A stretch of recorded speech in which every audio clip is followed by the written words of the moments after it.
Well, good afternoon, everyone. I want to thank the Chamber for having me here once again, and the board as well, and Chris and Paul for the fantastic job that you guys do every single day.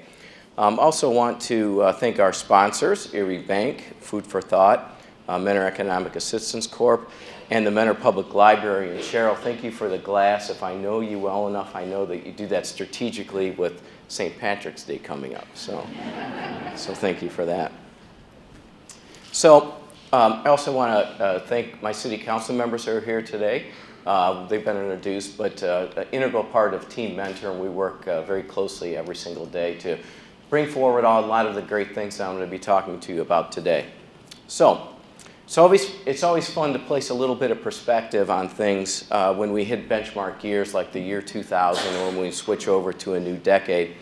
So as we begin the third decade of the 21st century, I thought I would frame some of my comments today as I talk about the good things that we have going on in the city and compare them to 1980 to the year 2020. So just a couple of fun facts. In 1980, mortgage rates were around 14%. They're around just over 3% today.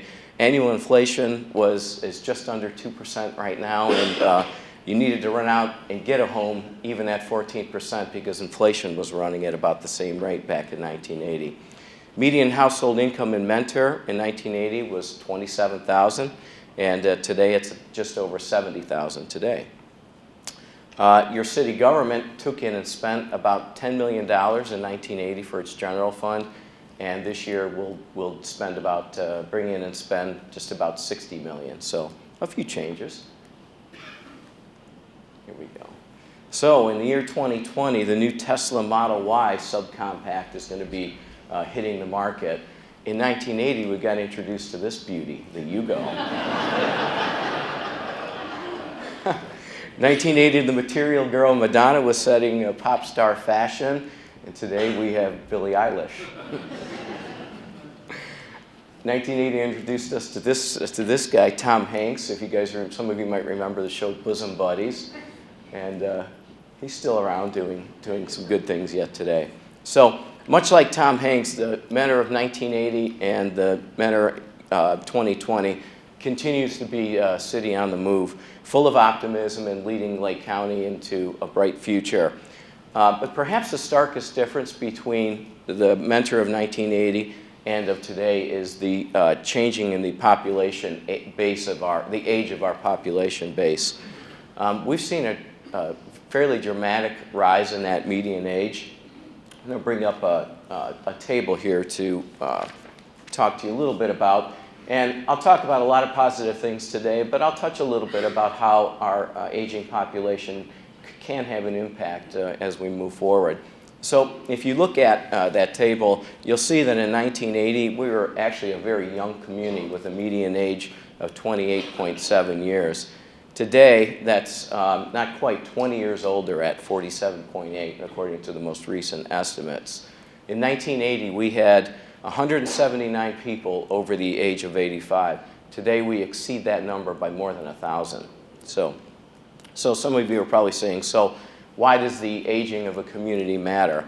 Well, the answer to that question is that it will have an impact on what the Mentor of 2030 and the Mentor of 2040 looks like. So consider our school district. Today we have about 7,000 children in the city of Mentor aged between 5 and 18 years, which is school age. That corresponds to about the 7,500 kids that are enrolled in the school district. Now, to give you some perspective, back in the 1990s, that number was almost 12,000.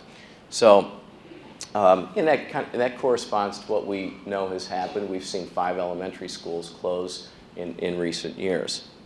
So consider our workforce in our economy. The 1980 census showed that we had about 18,000 residents working. Today, that number is around 26,000, which is a very healthy number for our population. The bar graph you see up there looks at a particular subcategory from our last census results, which are estimates from 2017. The larger graph shows the larger bar is people aged 55 to 64 who are people that in the next 10 years will be leaving the workforce, and that number is around 8,000. The other shorter bar is those aged from the age of 6 to 15, or those that will be entering the job market over the next 10 years. So if you look at the two, you can see that there's only about 60% of the people that will be reaching working age over the next 10 years, replacing those who are leaving. The U.S. Census Bureau takes a census every 5 years. The latest was 2012, where it surveys our employers. And that gives us a real good idea of how many jobs are actually available in the community. Those are numbers taken from our employees. And that number was 28,734. That's a very good number. We know that we're beating that by a large margin. The last results were taken in 2017, and they haven't been released yet. But using that as kind of for comparison today, this next table shows the 2017 census estimate numbers of the people who are actually working within the city of Mentor, residents of the city of Mentor. So what I did was I put together the four, these numbers can be broken down by sector. In the four largest industries in our community that represent about 75% of our total workforce are, no surprises, manufacturing, retail, food services, and healthcare. So if you look at the jobs in those sectors, it's 21,397, and there's just over 12,000 Mentor residents employed in those fields. Now, they're not necessarily employed in the city of Mentor. And as a matter of fact, we know that in terms of healthcare, a lot of them are actually working outside of the community because there are more jobs, there are more employed than there are jobs here. So what that tells us is that in all likelihood, at least half, if not more, of the jobs in our core economy are actually filled from outside of the community. So what are some of the potential consequences of that? Well, some things like increased traffic, greater infrastructure demands and service demands on the city. But I think a greater question is the question of sustainability. We know, all of us know, that people tend to want to work close to where they live. The millennials and Gen Zers are more and more reluctant to drive and commute longer distances to work. And the younger population is the one that tends to fill a lot of the retail jobs and entry-level food service positions. And this is the segment in our community that's shrinking the fastest. So, you know, something that we need to be thinking about more, and I'll talk a little bit about more of some of the reasons behind that. This comes at a time when our community has never done a better job of creating jobs through economic development. Our average unemployment rate for last year was 3.6%. That was down from 4.2% from 2018. And actually from the last quarter into 2020, that number has been below 3% each month. Our income tax was up by 5%. That was a record that we have actually broken each year since 2012. A 5% income tax increase is a really, really great year for us or any city. And I want to give a shout out to Dave Malinowski, our finance director, and his staff, who not only do a good job of helping us keep all that revenue and expenses straight, but for another year we have achieved the highest level of achievement through the state auditor's office. Kevin Malachek and his staff were busy over the last year bringing some important projects to fruition in our community. Hobby Lobby opened up, as well as the new Meijer store, and of course Menards. And the Meijers and Menards stores alone represent about $25 million worth of investment. We saw the Giant Eagle open up on Center Street, and just recently the Great Escape at Creekside Commons, and just recently the at-home home decor store on Plaza Boulevard. The Classic Auto Group continues to invest in our community. We're very pleased about that. They completed a new construction at their Mazda dealership, and also erected the Classic Clean Auto Wash on Center Street. And it's not very often that I will highlight a car wash in our community, but that's a pretty outstanding job. Danbury Senior Living opened up on Lakeshore Boulevard. And Carver Financial Services expanded yet again, adding a $1.7 million project in 12,000 square feet that we broke ribbon on just a couple of weeks ago. The Ohio Oral Center for Oral, Facial, and Implant Surgery opened up on Hopkins Road. And we saw the Bell Environmental Engineering Group start to do business here in the community at the Matchworks building, bringing with them about a $1 million payroll. And coming this year, we'll see the Ross Dress for Less clothing store opening up, we think, by the first half of the year at the Mentor City Shopping Center. That's under renovation right now. And Platinum Real Estate will be investing $1 million in the Polo building on Center Street and bringing with them approximately a $4 million payroll. We had a good year for restaurants in our community as well. The Maki Hibachi and Sushi restaurant opened up on Diamond Center. We had a couple of Starbucks open. Starbucks, the new one at the corner of 306 and Tyler, as well as the plaza that's at Mentor Avenue and Heisey Road, which was significantly renovated and also includes a new Penn Station sandwich shop as well. The Indian Kitchen opened up on Mentor Avenue, as well as the highly anticipated Slyman's Tavern. And Mission Barbecue, again, just opened its doors about a week ago as well on Route 306, and if you haven't been there, the food is fantastic. The first half of the year, we anticipate that the Austin Steakhouse will open its doors, as well as the Brew Kettle at the Great Lakes Mall. On the manufacturing side, we were really pleased to finally open the doors for Denora Tech.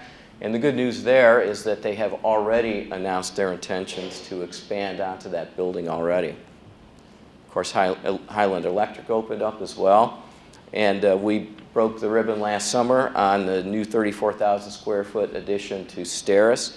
And I think it's interesting to note that we talk about Steris's importance and impact in our community. They have over 1,800 people employed in Mentor now at their various facilities. So there's a real Mentor success story that postdates 1980. South Shore Controls has begun doing business in our community this year. They're an industrial automation and process control systems company. They are investing $3.2 million, and will be bringing 60 jobs. And we just welcomed Sunset Industries, which is an aerospace parts supplier to our community. They'll be investing $3.4 million on Tyler Boulevard and bringing with them almost $3 million in payroll. One of the things that we're excited about, Kelly Conrad mentioned the Mentor International Trade Initiative, and we do a lot of business recruiting both abroad and domestically, and we're really pleased to have some space in which to grow into. The Mentor Innovation and Technology Park is just off of Mercantile Road. It represents about 75 acres of industrial land. We just approved a plan for that divides it up into about 5 sublots, and there's already a great deal of interest on that property. Just last year, the Cleveland Clinic's Tomislav Mihailovich announced that we would be starting construction of the Mentor Hospital this year. Our planning group has been meeting directly with the Cleveland Clinic for several months now. We expect a full set of plans for them this spring, and construction to be up and running hopefully before the end of this year. We also, under construction right now, is the Macy Family Medical Office building on Norton Parkway. That's a 40,000 square foot, 2-story medical office building, $4 million investment there, and the city has assisted with the construction of a new roadway, Wood Norton Road, to help serve that, and we're very excited about that. I think it's also important to talk a little bit about the Norton Parkway corridor. When Avery Dennison located there almost 15 years ago, there was a lot of excitement about what could happen there, and we're really starting to see that happen. Now, I just mentioned the medical office building. The Cleveland Clinic, of course, is there, as well as CT Consultants. And the city is right now in discussions with another developer for the potential for 2 additional office buildings, a restaurant, and a hotel within this corridor. Our international trade program has matured to the point where it's starting to pay some real dividends.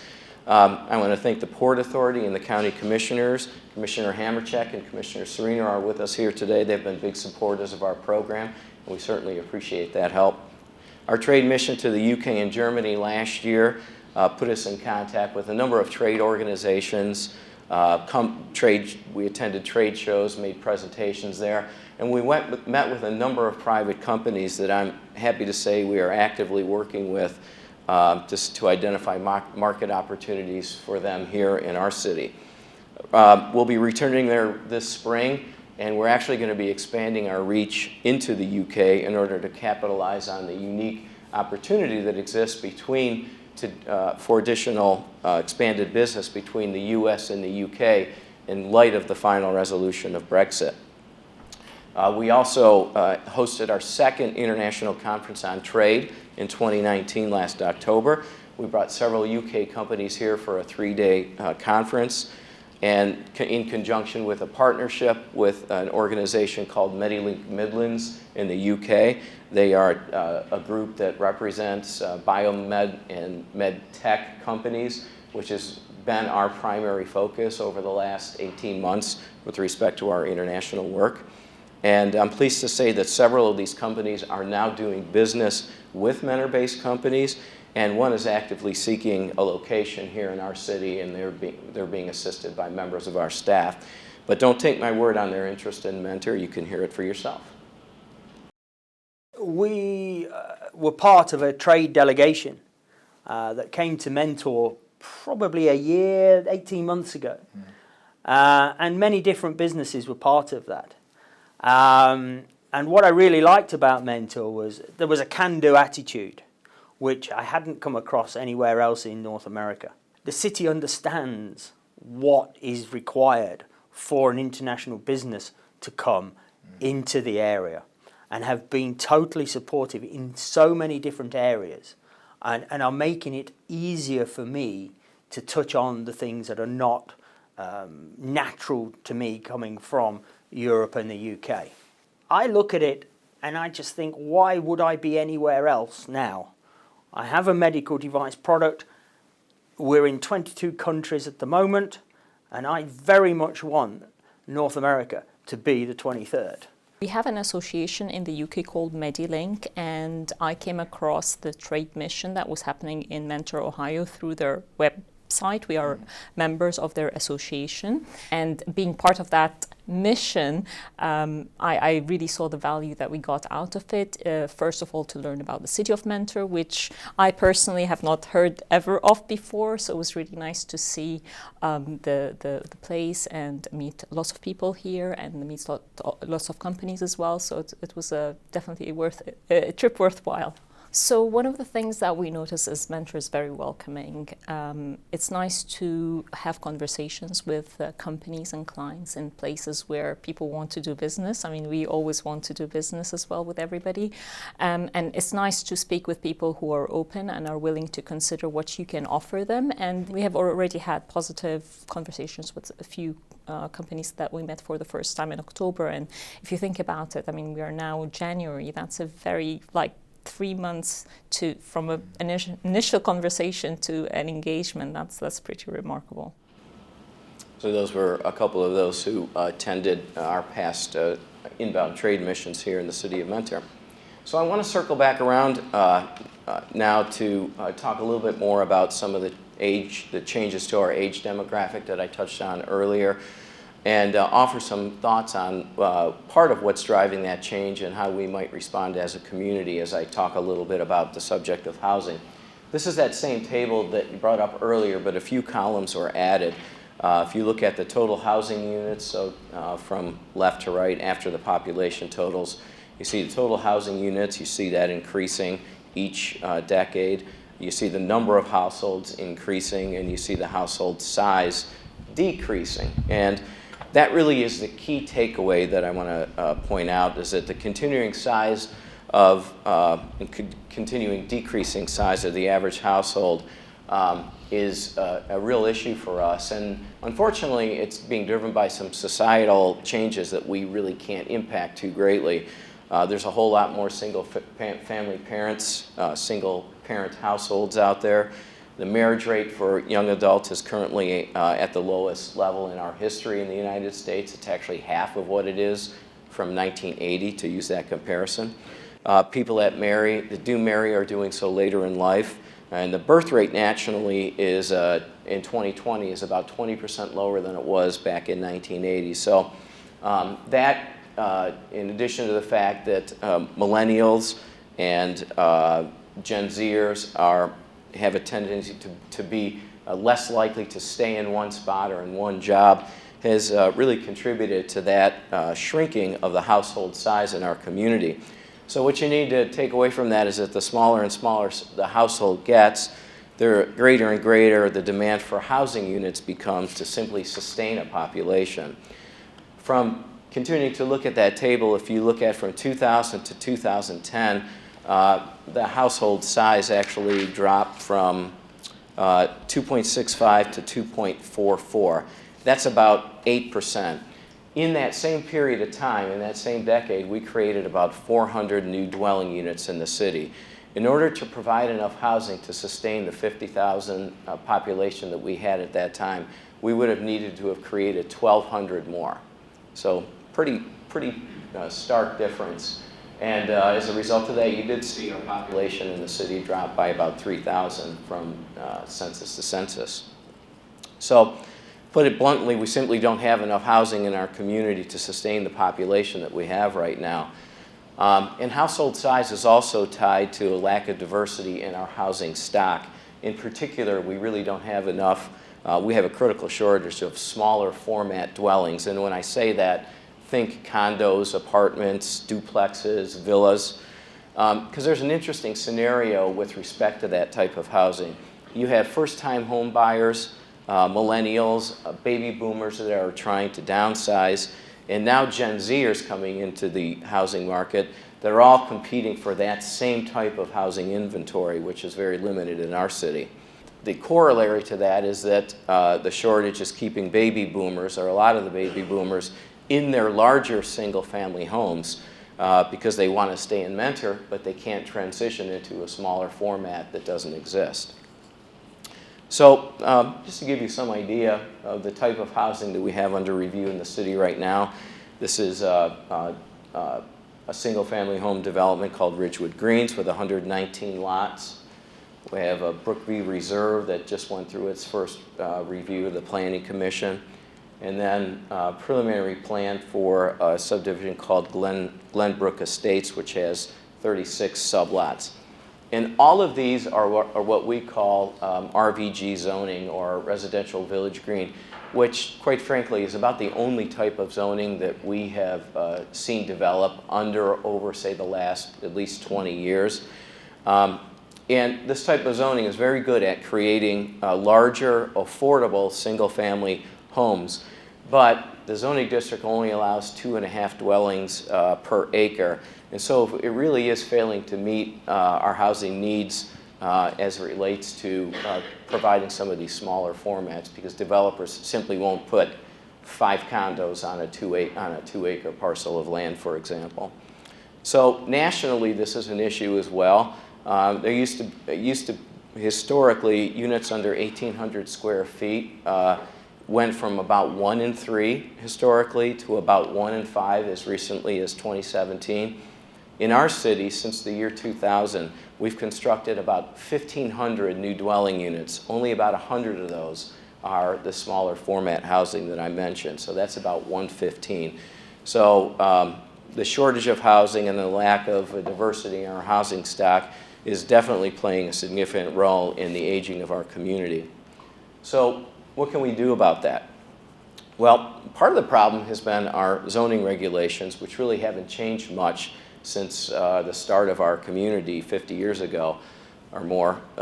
We are really a product of conventional suburban development in the latter half of the 20th century, which focused on very low density, single-use zoning, and a strict separation of land uses. And the reason for that were mostly for protection against polluting industries and businesses at that time.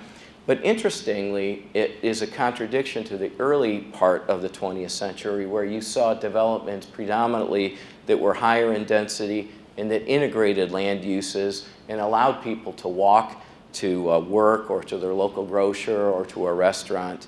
And this style of development is exactly what is in high demand today, especially among young professionals. This type of development, and you're just seeing some examples of that. Those are not necessarily in our community, but there's some examples of what is referred to by planners today as smart growth. And some of the principles of smart growth include things like mixing land uses, providing vibrant, walkable neighborhoods, having very attractive physical architecture, preserving green space and sensitive environmental areas. You know, the green generation isn't all that keen on disturbing more and more green space just to be able to have larger front and backyards to mow. It's tied to common open space that is tied to neighborhood activities, access to public transportation or job opportunities. Also a variety of housing stock within the same neighborhood to allow people to transition when they get older or when they have kids that want to stay in that general area because they enjoy it and they have different options to move into. And typically they are always higher in density, but also higher in value. And so we have to get out of the frame of mind that higher density and smaller format housing necessarily means lower value. Often the case is just the opposite. When these type of smart growth principles are applied, they can raise values of adjacent properties, especially with respect to green space. When you're placing a premium on green space and conservation, typically properties that are adjacent to parks and large publicly accessible pieces of land can rise in value by as much as 20% against those that don't. So our city, the other thing that these type of neighborhoods do is they attract young people and also serve to help our empty nesters, as well as attracting a talented workforce and companies that are looking to grow. And there's study after study that shows that this is exactly what employers are looking for as well. So I think our city council has done some great work over the last year in meeting this challenge. We adopted just in this past year a new zoning district, overlay district called Planned Development.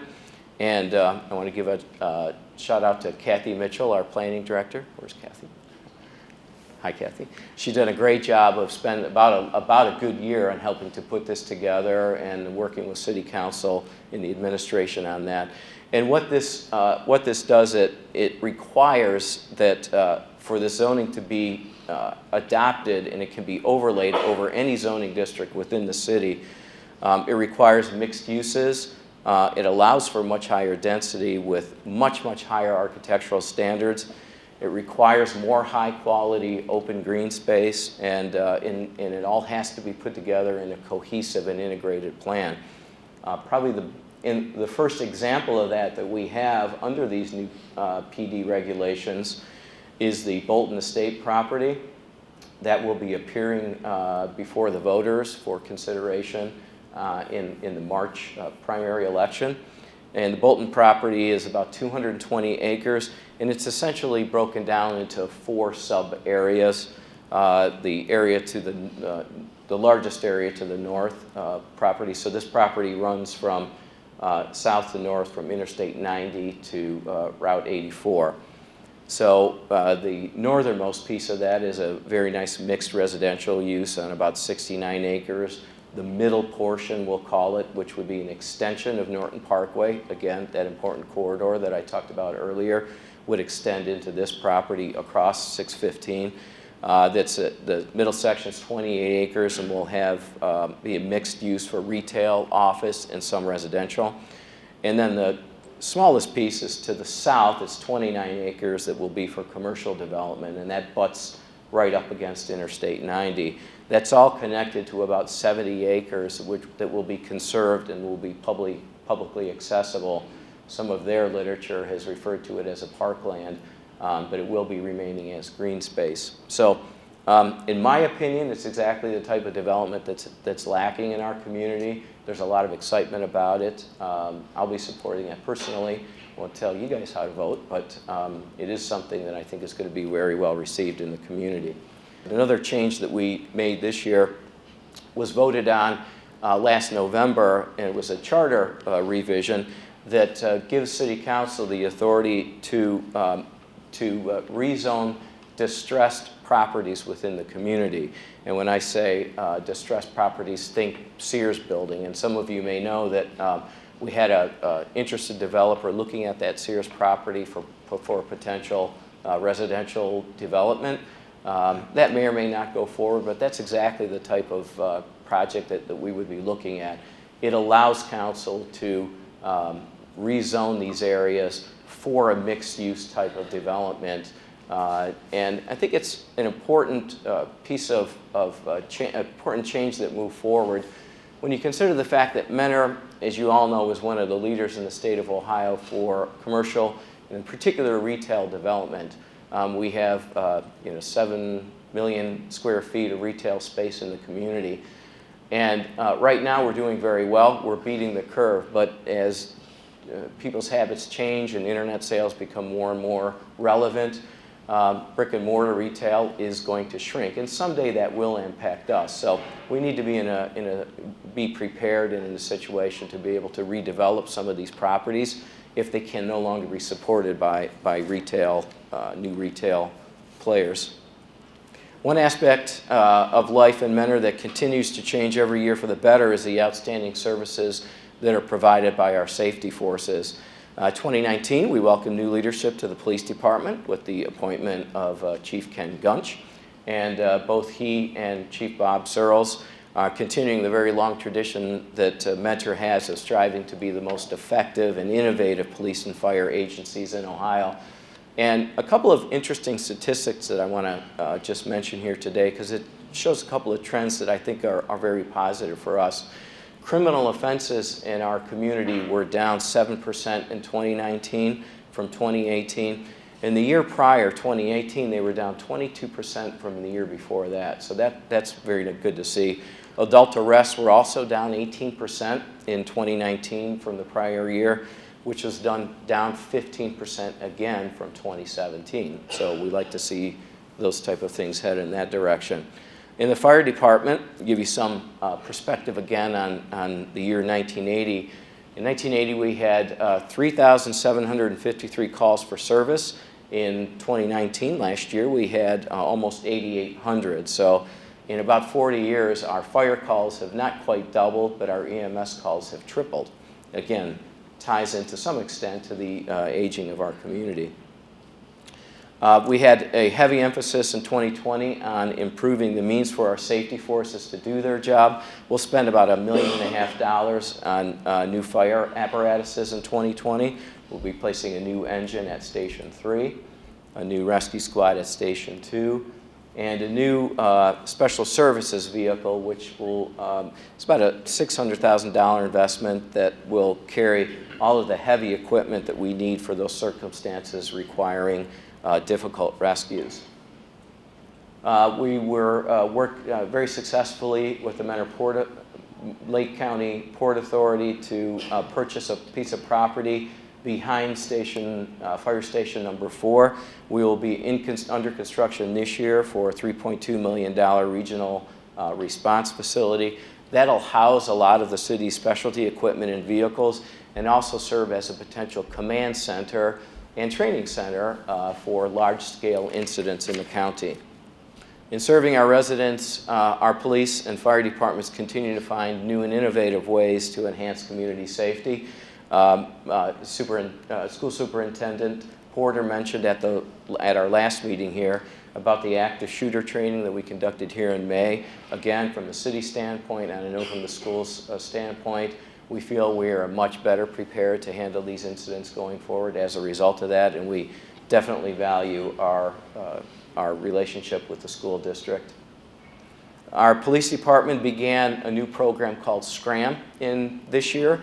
SCRAM stands for Security Camera Registry and Mapping, and it's really a chance to partner with our citizens. It's a voluntary program that allows us to have access at our request for video recording exterior cameras on their property if there's an incident in the area, and we can help get some insight on that by working with our residents. And I think we have quite a few volunteers who have signed up for that already. Our communication center added a new technology called Rapid SOS in the last year. This technology provides a data link to connected devices like your cell phone to our 911, and it more accurately pinpoints the location of 911 callers. And also, it allows us to tap into supplemental information sources like Google, Apple, Uber, and Lyft. And this technology came in quite handy at a call in January. I'll just let you listen for a moment to this dispatch call. I need help because I'm in the coppers got out of the house. I don't know where they're at. I'm still in office with. What room? What unit number? I can't find you. Shooting? Building? Yes. Okay. How long have they been missing? About 10 minutes. How old are the kids? Thank you.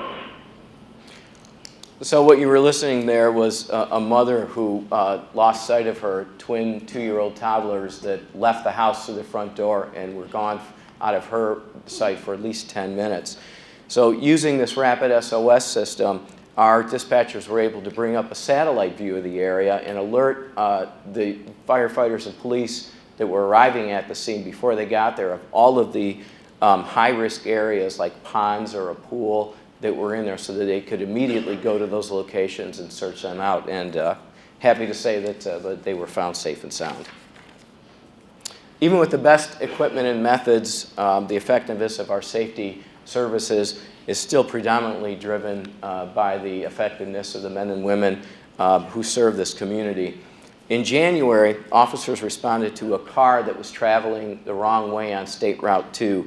The driver, as it turned out, was elderly and confused, and fearing the outcome, Officer Paul Belangi, who you see there, made a quick decision to drive against traffic on the shoulder of the road and chase down this gentleman. He eventually was able to catch him and maneuver his cruiser in front of him to stop the man's vehicle. So let me give you a quick look at an edited version of his dash cam. Again, he's driving. You'll see him turn around and go against traffic here.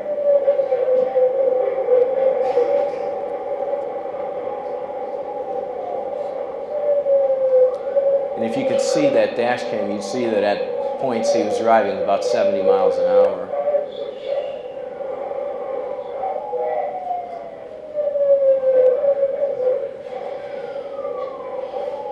And there he is.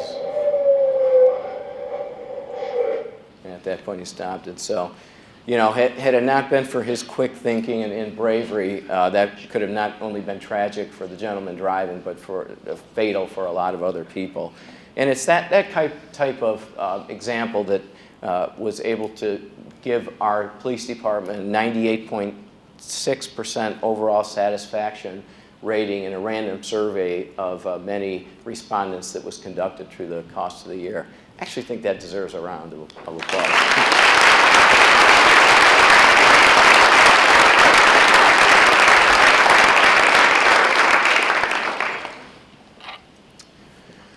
This is another great example. This was a picture here is a fire on Hawk Street last November. So in the early morning, back in a November morning, occupants were successfully escaped what turned out to be a pretty significant fire because they were alerted by their fire alarm. What you don't know is that a month earlier, Fire Lieutenant Chad Rowan and firefighters Brian Edelman, those two are pictured up there on the right, firefighter Adam Friedel and firefighter Brian Lee were in that same residence for an EMS call. And after that call was made, they made the extra effort to ask, and they got permission to check the fire alarms in that very residence and found them, most of them to be non-working. They made sure that they were replaced, and it probably saved their lives a month later. This is a picture of an example of the effectiveness of our canine program. Last year we put canines Bach and Achilles into full service. And this is a picture of an early morning stop in October. It was a traffic stop about 2:30 in the morning for a violation on Interstate 90. The officer who responded smelled a strong odor of marijuana on the driver's breath, and he was acting nervously. So Canine Bach was called to the scene to do a narcotics sniff. When he arrived, he alerted to the presence in the vehicle and actually crawled underneath the car, where our officers were able to find the box that you see in the bottom right there, attached with heavy magnets to the undercarriage. Now, there's no way we would have found that without his help. So I like to say that you know, criminals are clever, but not quite as clever as our canine pooches. So we also appreciate those outside of our organization that help us meet our mission. We started this year the first annual Shop with a Cop program, and the Myers store as well as the Mentor Athletic Association partnered together to raise about $5,000 so that 45 kids could go on a shopping spree for the holidays with Mentor police officers to buy gifts, and there was also some food and fun that they had there, which we very much appreciate our partnerships in the community. This is a picture of Dave Ambrose with some of our firefighter EMTs. Mr. Ambrose, he's the fourth from the left there. Mr. Ambrose is actually an employee at Avery Dennison. He celebrated his 25th anniversary, and as a result of that, he received a $1,000 bonus. He turned around and donated that to our fire department, so again, we appreciate our residents in many, many ways. And then finally, this is a picture of our state representatives, Jamie Callender and John Rogers, standing with the Ohio Speaker of the House. So we want to thank them, as well as Senator Eklund and Senator Yuko, who at the initiative of our City Council saw through legislation that will memorialize State Route 2 between 306 and 615 in honor of our fallen officer, Matt Mazzani. So we look forward to that official dedication later this year. I mentioned at the beginning of my talk that the entire general fund operating budget in 1980 for the city was about $10 million. In 2020, we'll be putting just about that amount into our roads alone.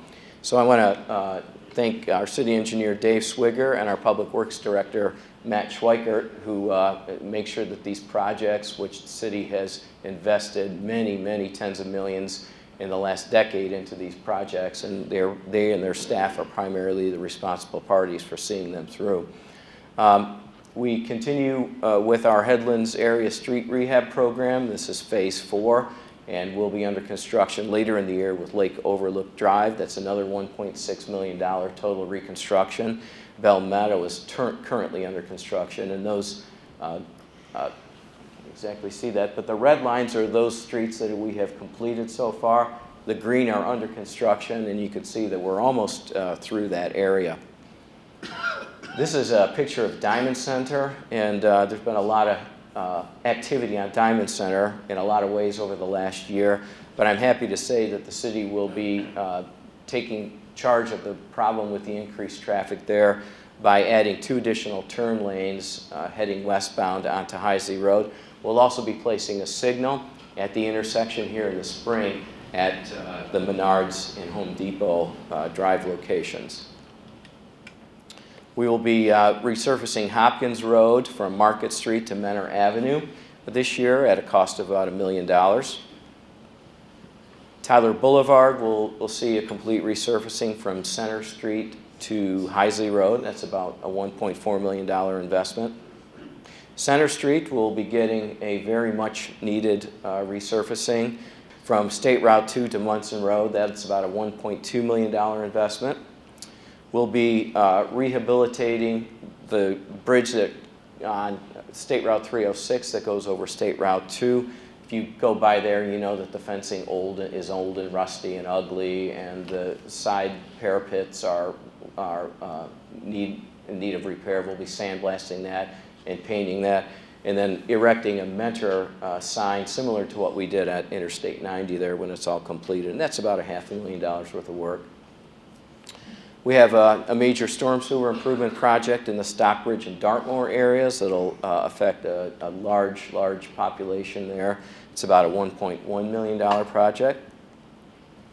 And we'll be finishing up the second phase of the Old Village lighting this year, which is $2 million in the second phase. And the city of Mentor actually owns all those decorative lights that you see in the Old Village area, also as you go down Civic Center Boulevard and on 306.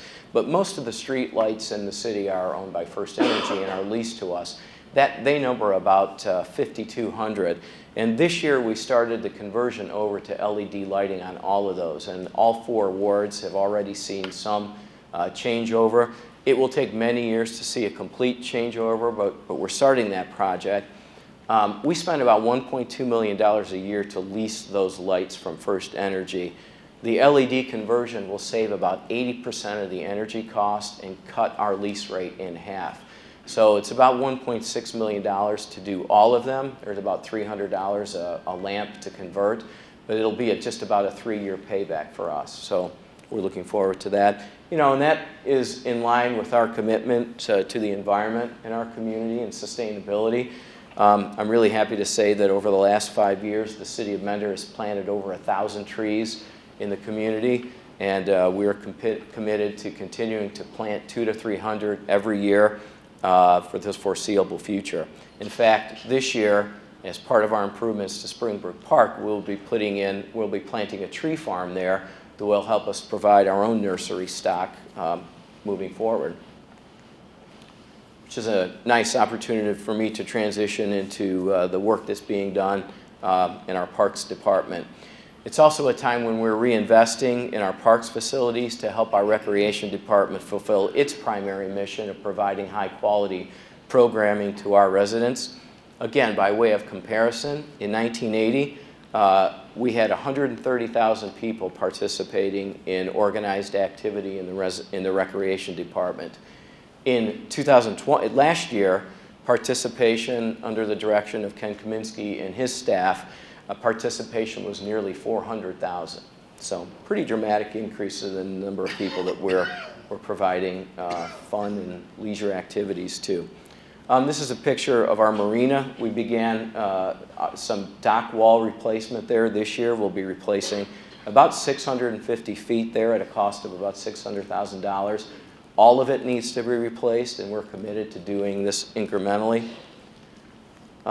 One of the things that held us up from doing more of it is our need to protect our shoreline, in particular the marina. We'll be extending that rock barrier that you see in the bottom right corner of the screen there, past that area where you see all that water inletted there. And that water, because of the lake levels, is actually butting up to the roadway there. So we need to continue to do that. That's currently under review with the Army Corps, and we expect to get approval on that very shortly. I'm very pleased to say that we'll be replacing the maintenance building at our cemetery. This is a new maintenance building that's just under 4,000 square feet. It'll be about $1 million investment, and not only is it very attractive, which we think needs to fit in nicely with the cemetery, but it also will be more interactive. There'll be an office there so that potential residents can come and work out their arrangements inside the new office building. But we'll also have an electronic directory for visitors who can go to the exterior of the building and look and find some of their loved ones who may be in our cemetery. And I want to take this opportunity to call out our cemetery supervisor, Mike Hissam, who has been in that position since 2017. Stand up. I know he's a shy guy, but stand up, Mike. And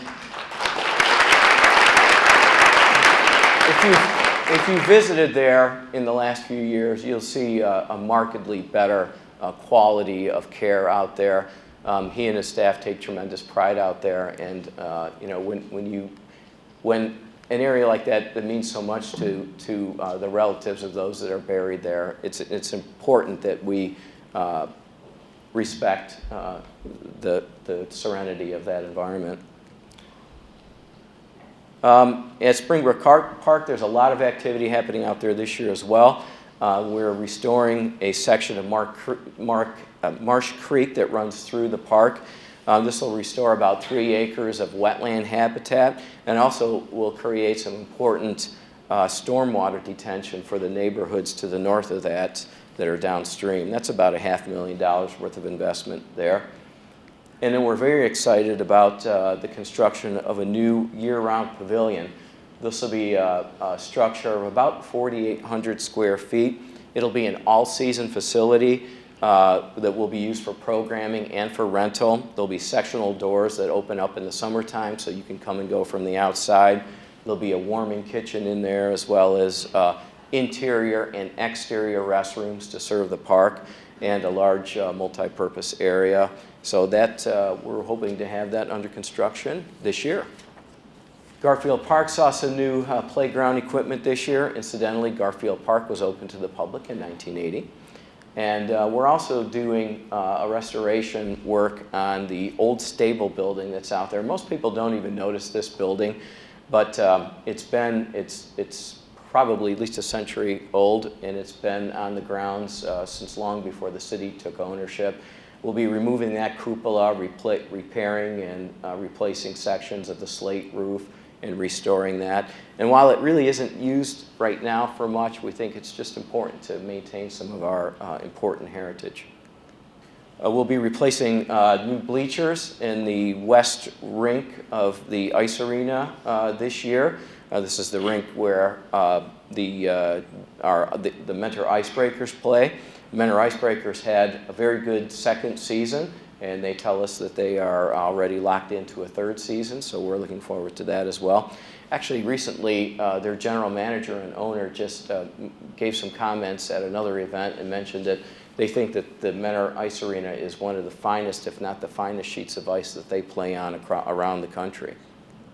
This is Blackbrook Golf Course, and we'll be, for those of you who are familiar with the golf course, we'll finally be reconstructing a new green on number 13 out there this year. Our Mentor pools will be putting in a new slide. So this past year we saw a complete refurbishing of the Mentor Civic Center pool. It was sandblasted and repainted and repaired. And Norton pool, we're putting a new fun water slide in this year. And then probably in 2021 we'll see a much larger slide, multi-unit interactive slide going into Civic Center. Wildwood Cultural Center, which was also acquired in the year 1980, will be beginning some rehabilitation. City Council has appropriated $200,000 to start repairs to the roof, to some of the window restoration out there, to the interior floors. We'll be adding AC there. And over time, it's our intention to continue to appropriate a similar dollars amounts in order to bring that back up to its historically accurate status. So we're excited about that. You can see some of the work that's already actually started on the interior. When we pulled, for those of you who are familiar with the inside of Wildwood, you haven't seen the floors for forever, probably. We pulled those up, and the original hardwood floors are there, so we'll be restoring those. We'll be installing an almost 1 mile walking trail at President's Park this year. And then events at the amphitheater are still the dates around which you want to build your summer fun. So we have a lot going on there this year. We'll have approximately 50 total events at the amphitheater. We also received permission after November's ballot in the last election. So we'll be selling wine at our events there this year as well as beer. We have a national act planned for June 13th. In partnership with Remarkable Lake County Visitors Bureau. We appreciate their sponsorship of that event. We're still working. We're actually going to bring 2 bands in. We're still working on one of those, but one of those will be the band Cracker, if you know, some of you who remember that. It's not the nephew of Uncle Cracker, by the way. It's a totally separate 90s band. And then our Mentor Rocks series on Tuesday night is going to be very exciting this year. And you'll see the names scrolling on the screen there, but from top to bottom, I'll give you just, again, we tend to focus on tribute bands there. So we'll have tribute bands that will pay homage to Bon Jovi, Michael Jackson, Guns N' Roses, Dave Matthews, Bob Seger, Heart, Chicago. We'll be bringing back the dance band Tricky Dick.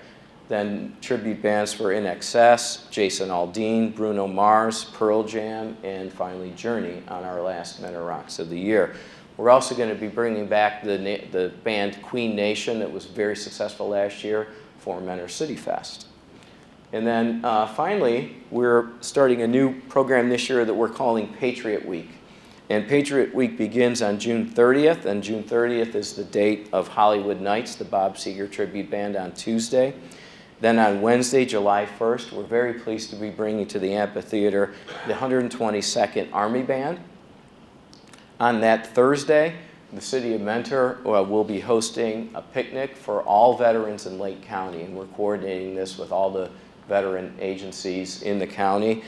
Following that picnic, we're intending to show a movie, the new movie that just was recently released called Midway. Friday is a rain day for any of those events, and then Saturday, July 4th, we will be welcoming back national country star Daryl Worley and having our wonderful fireworks celebration. And again, want to thank our sponsor, not only for the majority sponsor for the Men Are Rock series, but also for our fireworks display this year, Lake Health. So thank you for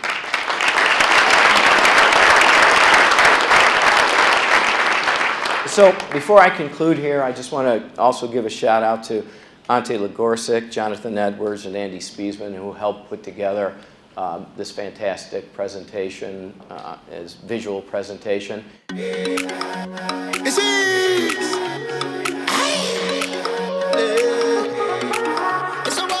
folks, hello, nice park you got. We're the Gin Blossoms. Thank you for inviting us to your party. Let's go! If there's life in the East, that's where I will go. Born in the streets, I know where I'm from. If you're asking for me, you already know. Turn up. Where the vibes I call my home.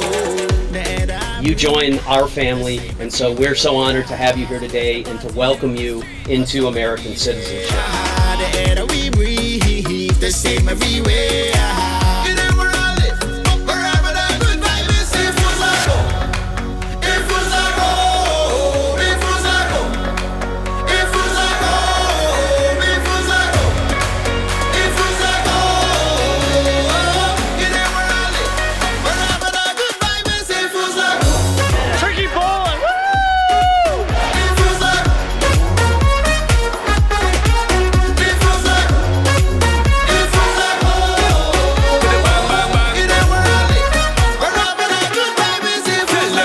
Men are famous for welcoming a small restaurant.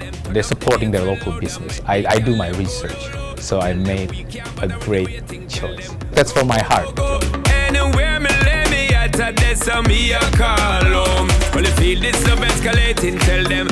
There's opportunities for employee hires, there's opportunities for expansion, and opportunities within the community to make a difference and an impact on the surrounding area. Tell them again. Live it up to the end. My friend.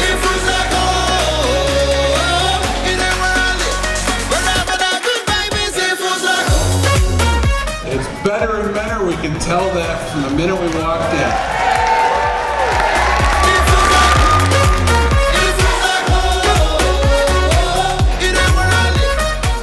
We are very proud of being part of the city of Mentor community and Lake County, and where, by the way, most of our employees are living, and to contribute to the growth of the city as well, not only of our business. I live a life of a rolling stone. Wherever I lay my head's my home. Tell me where you are, and girl, I'm gone. Meet me at LA, won't be long. I'll be right there, you won't have to search. God, as I lift my Uber, don't worry. Don't feel special 'cause I let you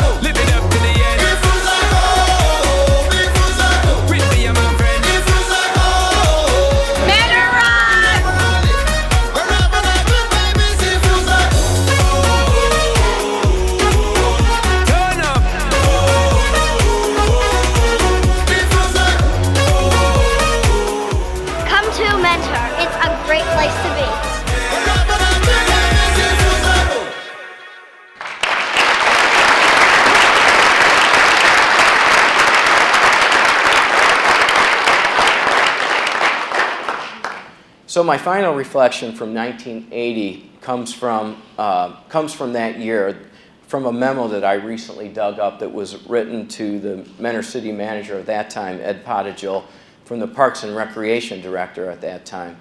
And in the memo, he reflected on a conversation he overheard among several ladies who were lunching at a local restaurant in discussing the city's recent acquisition of Wildwood Manor, which became the Wildwood Cultural Center, the opening of Garfield Park, and the construction of Civic Center Pool, all of which happened in 1980. And one of the ladies said, quote, "Mentor is really becoming a neat place to live, isn't it?" And I would like to think that if that conversation took place among those same ladies in 2020, and they were discussing the amphitheater, Springbrook Gardens Park, and the economic titan that Mentor has become, one of them might say, "Mentor just keeps getting neater and neater, doesn't it?" So we can't exactly know what the Mentor of 2040 might look like, but I am certain that if we adapt with the same success as we have had these last many decades, without fear, we will keep the state of our cities strong. Thank you very much.